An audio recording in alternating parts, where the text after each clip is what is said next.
दोस्तों, चाहे आप 10th क्लास में हो, चाहे 12th में हो, चाहे किसी भी कंपटीशन की जो एग्जाम होते हैं उनकी तैयारी कर रहे हो, आज का जो टॉपिक है वो बहुत ज़्यादा इंटरेस्टिंग होने वाला है, क्योंकि आज हम बात करेंगे पादप हार्मोन्स के बारे में।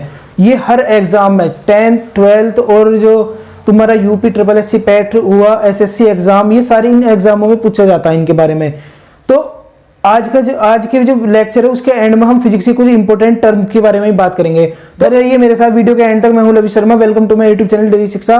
तो आइए आज का लेक्चर स्टार्ट करते हैं। प्लांट हार्मोन जिसे बोला जाता है पादप हार्मोन्स, इनका काम क्या होता है? मतलब ये जो पादप हार्मोन्स होते हैं पौधों की वृद्धि को नियंत्रित करने वाला एक प्रकार का रसायन है। तो ये कितने प्रकार के होते हैं इनके बारे में जानते हैं। तो सबसे पहले हम जानते हैं ऑक्सिन के बारे में। ऑक्सिन हार्मोन्स, इसकी जो खोज करी थी वो डार्विन के द्वारा करी गई थी और 1880 में इसकी खोज की गई थी, है ना। तो ये पॉइंट याद रखना। और कार्य इसका क्या है? पौधों की वृद्धि को नियंत्रित करने का काम करता है। ये जो हमारे प्लांट होते हैं उनकी वृद्धि को नियंत्रित, घटाना बढ़ाने का काम करता है ये पादप हार्मोन।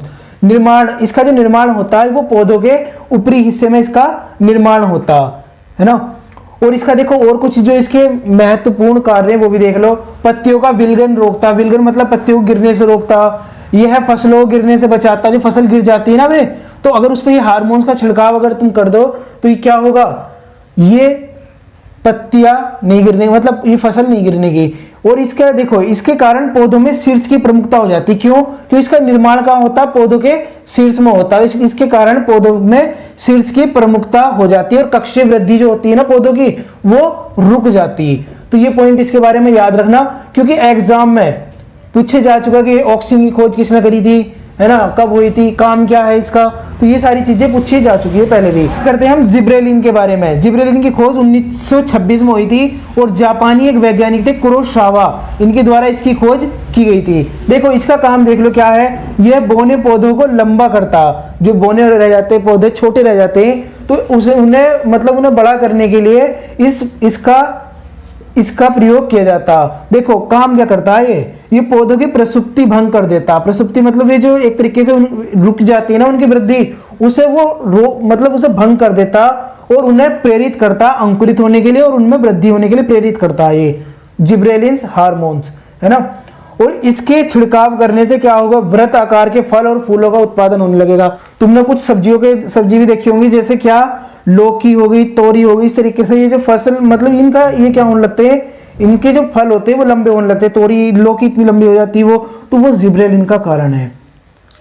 बात करते हैं हम साइटोकाइनिन के बारे में। देखो साइटोकाइनिन अकेले काम नहीं करता, इसके साथ ऑक्सीजन को मिलाना पड़ता है, जिसके बारे में मैंने तुमसे अभी बात करी थी। इसकी जो खोज करी गई थी 1955 में मिलर के द्वारा इसकी खोज की गई थी, है ना।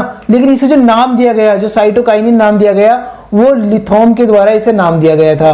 और अगर हम बात करें कार्य की, तो आरएनए और प्रोटीन बनाने में ये सहायक होता, मतलब आरएनए और प्रोटीन बनाने में मदद करता है ये। और ये इसके साथ मिलकर साइटोकाइनिन ऑक्सीजन के साथ मिलकर पौधों के विकास में बहुत ज्यादा हेल्प करता है ये। एब्सिसिक एसिड के बारे में बात करते हैं, इसे ABA बोला जाता। 1961 में इसकी खोज हो गई थी कार्न्स एडिकोट के द्वारा, लेकिन ये इसके बारे में ज्यादा कुछ बता नहीं पाए। बाद में वेरिंग के द्वारा इसके बारे में ज्यादा और जानकारी जुटाई गई, जानकारी दी गई, तो इस वजह से वेरिंग को भी बोला जाता है कि इन्होंने भी इसकी खोज की थी। देखो कार्य क्या, ये वृद्धि रोधक है। जैसे ऑक्सीजन था वो वृद्धि को बढ़ा रहा था, ये वृद्धि रोधक है, पौधों की वृद्धि को कम कर देता है। ये बीजों में सुसुप्त अवस्था में रखना, बीज जो होते हैं उन्हें सुसुप्त अवस्था में रखता है, यानी कि उन्हें एक तरीके से निद्रा अवस्था में रखता। और उनके जो पुष्पन में बाधक है, पुष्पन मतलब उसमें फूल नहीं खिलने देता, उनमें वृद्धि नहीं होने देता। ये इसका मेन कार्य है इसका एब्सिसिक एसिड का। तो ये पॉइंट याद रखना। दोस्तों बात करते हैं एथिलीन के बारे में। इसके ऊपर तो वैसे सारे ही महत्वपूर्ण हुए, लेकिन इसमें थोड़ा सा ज्यादा मार्क कर लेना, क्योंकि इससे एग्जाम में क्वेश्चन बनते हैं। क्यों?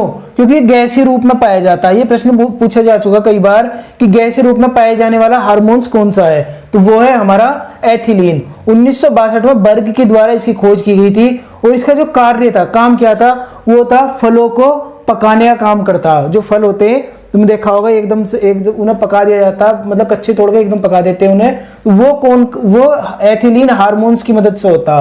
और इसका जो कार्य है मादा पुष्पों की संख्या में वृद्धि करता है ये, है ना, ये भी इसका काम है। पत्ती हो गई, पौधे हो गए, फलों का जो विलगन हो गया उसे भी प्रेरित करता। तो ये पॉइंट याद रखना कि फलों को पकाने में कौन से हार्मोन्स का हम प्रयोग करते हैं, तो वो है हमारा एथिलीन, है ना। तो याद रखना ये इंपॉर्टेंट है बहुत ज्यादा। फ्लोरीजेंस के बारे में बात करें तो ये भी इसे फ्लोरीजेंस भी बोलते हैं और फ्लोरीगेंस भी बोलते हैं, कुछ भी बोल लो इसे। पत्तियों में बनता है। ये 1936 में मिखाइल चलाखियान के द्वारा इसकी खोज की गई थी। और इसका कार्य क्या, ये फूल खिलने में मदद करता। एग्जाम में क्वेश्चन बनता है कि फूल खिलाने वाला हार्मोन्स कौन सा है, तो वो है फ्लोरीगेंस। ये फूल खिलाने में मदद करता है। क्योंकि बात करें नेक्स्ट लास्ट आज के जो हार्मोन्स है उसकी, ट्राउमेटिन डाइकार्बोक्सिलिक अम्ल इसे बोला जाता। और निर्माण इसका कहाँ होता है, पौधों की जो घायल कोशिका होती है ना वहां इसका निर्माण होता। और इसका जो मेन कार्य है वो कार्य है इसका, जो पौधों के जख्म होते हैं उन्हें भरने का ये काम करता। तो दोस्तों मैंने तुम्हारे ये हार्मोन्स बता दिए जो पौधों में पाए जाते हैं। अब हम बात करेंगे, मैंने तुमसे जिक्र किया था कि कुछ जो फिजिक्स के टर्म है उनके बारे में हम जिक्र करेंगे। तो आइए अब उसके बारे में देखते हैं। दोस्तों जानते कुछ, ये हार्मोन्स तो काट ही दो, जानते कुछ मात्रक के बारे में। ये मात्रक अगर तुम्हारी याद है फिजिक्स थोड़ी सी इजी हो जाएगी तुम्हारे लिए, है ना। तो देखो लंबाई का मात्रक क्या होता है, मीटर होता है। और इसे एम से हम रिप्रेजेंट करते हैं, एम इसका प्रतीक है। द्रव्यमान क्या होता है, द्रव्यमान का मात्रक है किलोग्राम। और इसे केजी, स्मॉल केजी से वो करते हैं रिप्रेजेंट। समय का सेकंड और एस, ये तो तुम्हें पता ही होगा। कार्य एंड ऊर्जा इसे बोला जाता है जूल, इसका मात्रक क्या है जूल। और इसका जो प्रतीक है वो है जे। तुमने देखा होगा जो आंसर आता है कि इसमें कार्य निकालिए, कि मतलब कार्य की गणना कीजिए, जब उसका आंसर आता है इस तरीके से तो उसका आंसर हम जूल में देते हैं। तो क्यों, क्योंकि इसका मात्रक कार्य एंड ऊर्जा का मात्रक जो होता है ना वो जूल होता, तो इस वजह से जूल लिखते हैं। ऐसे इनका है द्रव्यमान को, किसी वस्तु का द्रव्यमान निकालते तो हम उसे किलोग्राम या ग्राम में लिखते हैं, है ना। तो ये मात्रक है जिसमें हम रिप्रेजेंट करते हैं चीजों को। विद्युत धारा मात्रक क्या है इसका, एम्पियर कैपिटल ए। उष्मागतिक ताप केल्विन के नाम से इसका, केल्विन ये मात्रक है। और कैपिटल के से इसे प्रेजेंट करते हैं। ज्योति तीव्रता कैंडिला इसका मात्रक है। और सी डी से लिखते हैं इसे। कोण रेडियन, इसका मात्रक क्या है रेडियन। और RAD से इसे प्रेजेंट करते हैं। ठोस कोण की अगर मैं बात करूं तो इसे बोला जाता है स्टेरेडियन। देखो खाली कोण की बात हो रही तो रेडियन, और ठोस कोण का अगर कोई मात्रक पूछ ले तो इसका मात्रक है स्टेरेडियन। SR से प्रेजेंट करते हैं इसे। क्षेत्रफल का मात्रक होता है वर्ग मीटर। m⁻2 से इसे प्रेजेंट करते हैं, मीटर प्रति स्क्वायर। आयतन की बात करूं तो घन मीटर से बोलते हैं इसे, मीटर क्यूब भी बोलते हैं, m3। चाल इसका मात्रक क्या, मीटर प्रति सेकेंड। देखो मीटर सेकंड है तो इसे हमने मीटर सेकंड लिख दिया। अब लिखा मीटर प्रति सेकंड, तो मीटर सेकंड पहुंचेगा मीटर के नीचे है। और अगर इसके साथ हम लिखना चाह रहे हैं एस को m के साथ लिखना चाह रहे हैं तो हमें क्या करना पड़ेगा, m तो ऐसे ही रहेगा, s की घात -1 लगानी पड़ेगी क्योंकि नीचे से ऊपर जा रहा। तो इस वजह से ये इसका मात्रक क्या था, मीटर प्रति सेकंड। तो इसके ms की घात -1। कोणीय वेग रेडियन प्रति सेकंड, रेडियन s की घात -1, है ना, s -1 इस तरीके से प्रेजेंट करते हैं इसे। आवृत्ति का मात्रक क्या होता है, हर्ट्ज, HZ से इसे प्रेजेंट करते हैं। जड़त्व आघूर्ण की अगर मैं बात करूं तो किलोग्राम वर्ग मीटर से प्रेजेंट करते हैं, kg/m(s)-1, है ना। संवेग किलोग्राम मीटर प्रति सेकंड बताया ना, s की घात -1 क्यों लग रही है मैंने तो वो बता दिया। और आवेग की मैं बात करूं तो न्यूटन सेकंड, NS से इसे प्रेजेंट करते हैं, है ना। कोणीय संवेग, देखो संवेग और कोणीय संवेग में छोटा सा अंतर है, इन्हें तुम कनेक्ट करके याद करोगे तो संवेग में क्या है किलोग्राम मीटर प्रति सेकंड, और कोणीय संवेग में वर्ग और जोड़ दिया, बस बाकी सेम वही है, सिमिलरली है ना। तो वर्ग जोड़ दिया इसमें, तो किलोग्राम मीटर पे वर्ग है ना।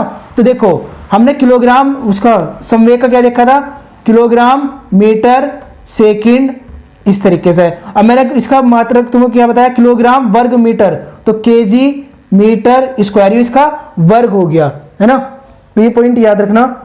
दाब की मैं बात करूं तो इसका मात्रक क्या होता है, पास्कल, है ना। ये तो कई बार पूछा जा चुका कि दाब का मात्रक क्या है, पास्कल। PA से इसे प्रेजेंट करते हैं। शक्ति वॉट, हॉर्स पावर का नाम तुमने सुना होगा, है ना, वो तो अश्व शक्ति होती है, सॉरी, इसे बोला जाता है शक्ति। वॉट से इसे प्रेजेंट करते हैं। और वाट इसका मात्रक है। और W से इसे प्रेजेंट करते हैं।